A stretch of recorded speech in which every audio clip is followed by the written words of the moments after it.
Apple, is it taking too big of a bite here when it comes to the streaming services?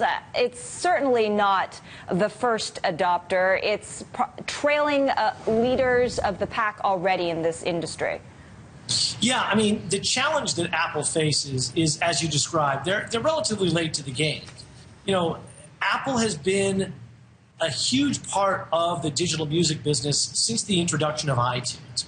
And what's interesting is if we look back historically is they led the way and then the market moved towards streaming and Apple kind of took rather tepid steps in that direction because they didn't feel like that was necessarily the way to go, but clearly that's where people want to be.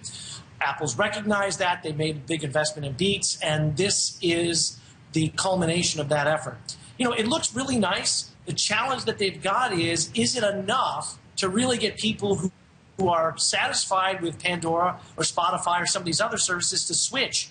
And I'm not entirely sure it is yet. Yeah, it's really interesting how it's trying to be almost the digital MTV for the newest generation here. What other interesting insights did you get from Apple? Some interesting developments that you think perhaps a little bit more exciting than Apple Music? Well, they had a number of interesting announcements around iOS 9, which is the next version of iOS, doing more predictive types of things. One of the things that Apple's been criticized for is the fact that they don't have what's called contextual reminders. So the ability to look at your calendar and know that you're going to be going somewhere and look up how long it's going to take if you drive there, or to look at a particular location that you're going and in advance look for the kinds of places you might want to eat, or something like that. So they've done a lot more intelligence. They've added more capabilities to Siri, made improvements to Siri.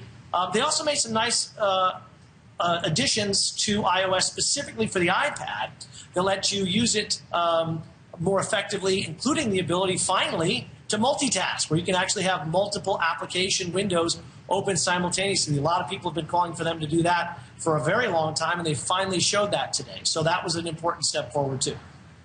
Oh, great, as if we don't have enough stuff to do already. But, Bob, hey, what about the Apple TV? We were supposed to get some developments, some news. What's going on with Apple TV here?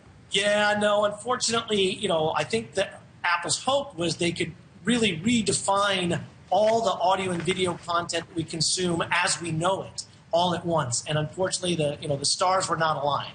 The big problem is what Apple's trying to do, certainly here in the U.S., my guess is eventually internationally as well, is they want to get the local channels. This is a big deal for sports, local news, things like that, into a service that you can then officially cut the cord from your cable or satellite TV provider. And getting those deals is very difficult logistically, from a business perspective. A lot of people who are a little leery of working with Apple, they saw what happened on the music side, they're afraid that would happen on the video side. So I think eventually we will see an Apple video service, but I think it's going to take some time.